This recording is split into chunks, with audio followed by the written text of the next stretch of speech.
Welcome to the Know. I'm Jenkins. It's Tuesday, so let's round up some news. Michael Pachter's saying some stuff again, so of course people have to talk about it because it's like watching a beautiful, beautiful train wreck. This time, the video game analyst is talking just a little bit of trash about Microsoft's first-party efforts. Speaking with Gaming Bolt about the recent news of Lionhead's closure, Pachter said, "I think Microsoft's internal studios have not been particularly productive with the exception of 343 and Bungie before that." He later added, "But short other really big two franchises, Halo and Gears, they really haven't done anything else." Between the studio closures, canceled exclusives, Microsoft quietly removing some more projects from their Xbox website, and now even Pac-Man going after them, seems like people are a little bit nervous about Microsoft's first-party future. Naturally, all eyes are on Quantum Break to see if one of Xbox's new exclusives can be the hit they're looking for. But if you're hurting for Xbox games to play, hey, you can always just play Rocket League with your friends who don't own Xboxes. I mean, as long as they're on PC anyway, until they add that PS4 thing in, if they ever do.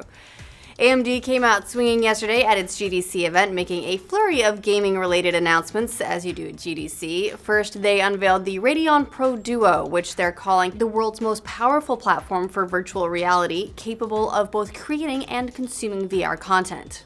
Specifically meant for VR and VR development, the Pro Duo is a dual GPU with two Fury X-class graphics cards running in tandem. The most powerful graphics card in the world, of course, has a hefty price tag of $1,500. AMD also announced that it's not leaving the VR headset game to stuffy old Valve and newbie Oculus. They've got their own VR/AR headset coming called the Sulong Q. Rolls right off the tongue.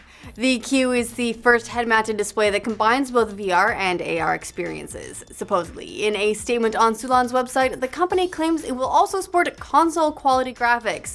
No games, no price, no other details. Guess we'll know more when it launches in late spring. Cutting it kind of close there, guys. But hey, maybe it'll have nothing to play at E3, just like everybody else. Recently, a few high-profile gaming companies like Disney, Activision, and EA have all pulled their booths from the E3 show floor as a result. More bloggers than you can shake a stick at are asking if E3 is even relevant anymore.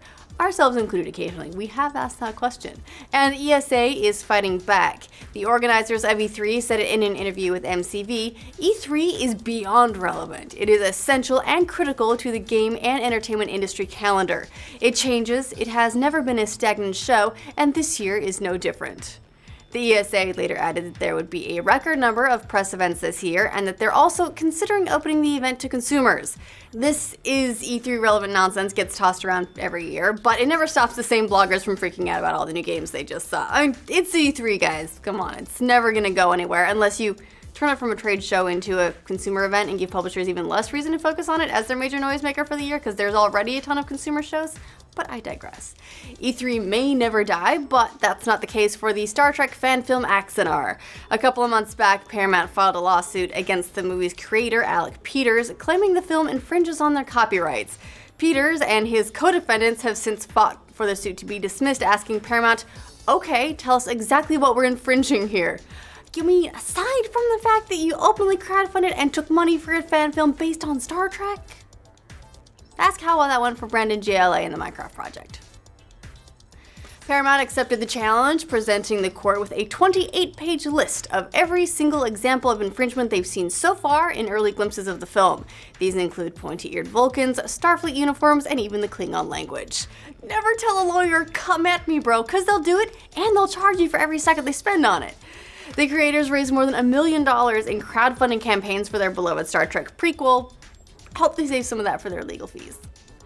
One place you probably won't be watching Axanar besides, reality probably, is Screening Room, a premium home movie service that's gaining traction among Hollywood bigwigs, surprisingly. Led by the former head of Napster, Sean Parker, Screening Room gives home viewers a chance to watch first-run content you'd only find in theaters, and so far, heavy hitters like J.J. Abrams, Steven Spielberg, and Peter Jackson have already backed the company financially. If you're wondering how industry folks would ever allow this to happen, given how hard they fight against day-and-date releases, like, remember The Interview when it was on Netflix as well? That was a huge fight. Well, it's because they're getting as much as $20 per ticket sale. Tickets will start at $50 per film, so there's still plenty of money to go around. That's in addition to the $150 anti-piracy box you'll need to watch the movies. So if you're waiting for a future free of movie theaters, it's gonna cost you a little bit. Although the families with 17 kids are probably score. The internet has got a little bit huffy at Nintendo this week after they announced a special Star Fox mode that will make the player invincible. The invincible mode, announced during an interview with Time magazine, is meant for beginners who want to see and master some of the challenges ahead before tackling the game in normal mode. Of course, the internet, which is already concerned about Star Fox's motion controls and the early direction of the game, is now worried the game is going to be too easy. However, Miyamoto also said in an interview there would be different challenge modes for experienced players, including a mode where you dish out and receive more damage than normal. So, chillax, internet. Miyamoto's got you. Masochists wanting a super challenging Star Fox might find the Scientific American's new video game study particularly interesting. Titled Why We Love Games That Enrage Us Most, the piece looks at the psychology of the love-hate relationship we typically engage in with difficult video games, a la Dark Souls.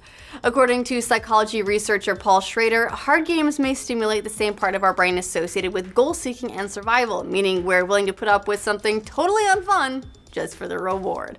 Schrader said, "We're goal-seeking, and having a goal means defining a constraint on an outcome.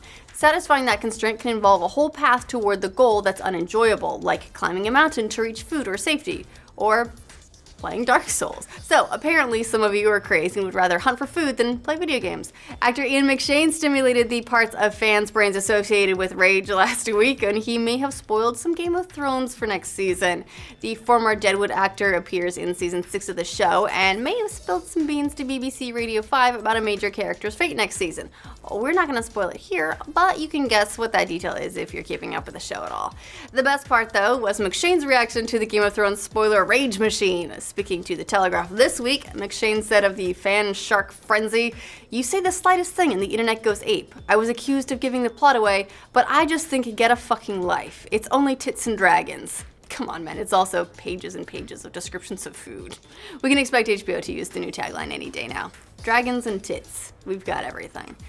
If you feel like you should be accomplishing more with your life than writing tirades about how someone could spoil that TV show that you haven't bothered watching, but that you feel like the internet owes it to you to not talk about where you might hear, well, here's a reality check. An Israeli 10th grader just discovered a new geometric math theorem. The student reportedly made this discovery while doing her homework when she realized that the theorem she was using to solve problems didn't actually exist in math. I had that realization a lot too in geometry, but usually because I was doing something really, really wrong. Most of my math consisted of writing boobs on my calculator and then patting myself on the back about being an original genius. After checking around, the student worked with a teacher to submit her findings to a mathematician at MIT who responded enthusiastically. Her theorem, the 3 radii theorem, has something to do with circles and radii, and I don't really get it, but she said to her the whole thing was logical and basic. To make some of us feel even less accomplished, this math whiz, not even interested in math. She wants to work in theater arts. In more proof that big accomplishments can come from small places, scientists have just created tiny robot ants that can pull a 3,900-pound car. The robots, weighing just 3.5 ounces total, follow the natural principles observed in ants, which use frictional, synchronized movements to move something thousands of times their own weight. Just so you're aware of the scale we're talking about here, this is the functional equivalent of a team of 6 humans moving a weight equivalent to that of an Eiffel Tower and 3 Statues of Liberty. Obviously, one of the humans would be Paul Rudd. We had to make an Ant-Man joke. You have to in this, right? You have to. As for what this means for future tech, the researchers believe micro-robots working in heavy synchronization can do pretty outstanding things in society. If we start making giant robot ants to move heavy shit, though, I'm out. So, there's your roundup, folks. Let us know what you think of Invincible Star Fox, AMD's new announcements, E3, tits, dragons, all that business down in the comments. And for more on the latest geek news, make sure you like this video and subscribe to the Now. I wonder, I haven't watched the spoiler. I have some theories. It's dragons with tits. Dragons with tits. Yes. Theoretically, one of the dragons has to be a girl if there's ever going to be future dragons, because there's only 3 of them, right? So then they gotta, get it on with their brothers, which is, they should talk to the Lannisters about that shit.